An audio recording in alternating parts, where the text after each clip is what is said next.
45 times 2 is equal to 90. 37 times 2 is equal to 74. Sa edad na 6 na taon, masasagot kaya ni Kert Ken ang 34 questions without pen and paper. Tunghayan natin ang kanyang pagsagot sa 34 na tanong tungkol sa lesson na aking tinawag bilang doble-doble o multiplying a number by 2.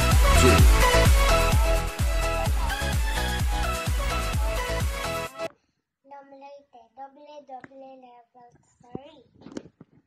45 times 2 is equal to 90.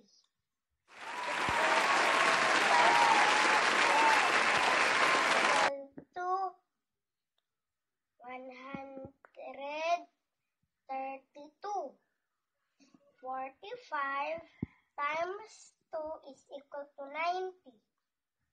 37 times 2 is equal to 74. 58 times 2 is equal to 116. 49 times 2 is equal to 98. 50 times 2 is equal to 100. 56 times 2 is equal to 112. 55 times 2 is equal to 110. 53 times 2 is equal to 106. 52 times 2 is equal to 104. 46 times 2 is equal to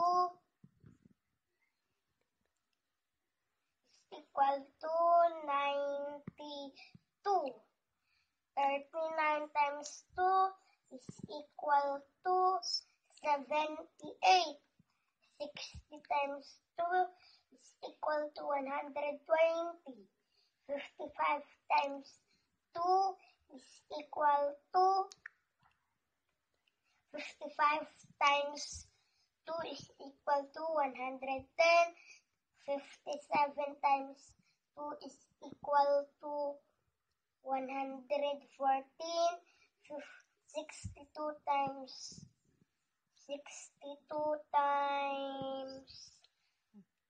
2 is equal to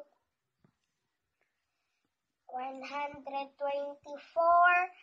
63 times 2 is equal to 126. 47 times 2 is equal to 94. 64 times 2 is equal to 128. 66 times 2 is equal to 132. 57 times 2 is equal to 114. 48 times 2 is equal to 96. 67 times 2 is equal to 67 times 2 is equal to 134. 68 times 2 is equal to 136.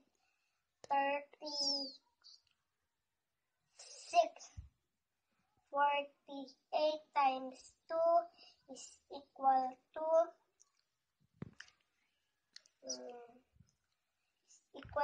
96.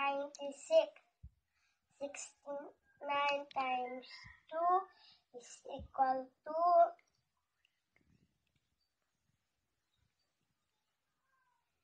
69 equal to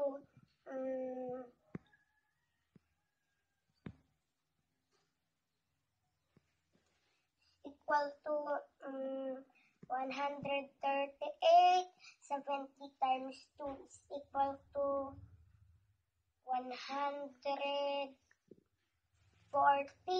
61 times 2 is equal to 122.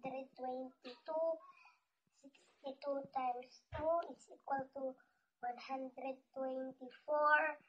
53 times 2 is equal to 106. 64 times 2 is equal to 128. 67 times 2 is equal to 134. 54 times 2 is equal to 100.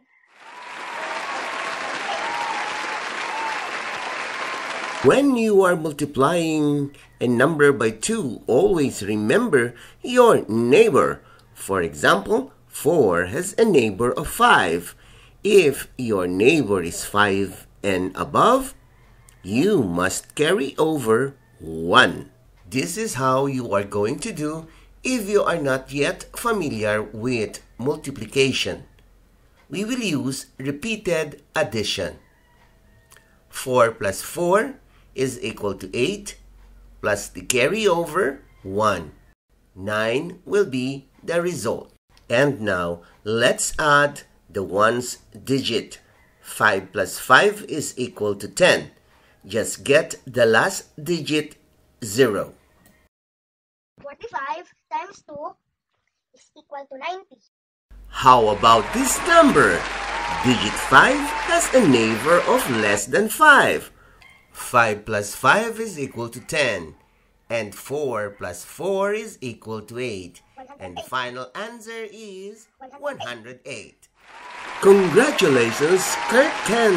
You got a perfect score, 34 over 34. Sa mga batang gustong sumali sa IVFC Online for Grade 1 and Early Learners, mangyari po lamang na makipag-ugnayan sa IVFC Grade 1 and Early Learners upang kayo ay mabigyan ng sapat na kaalaman para sa mga requirements. Ito po ay isang libreng serbisyo mula sa I Volunteer for Filipino Children. See you there!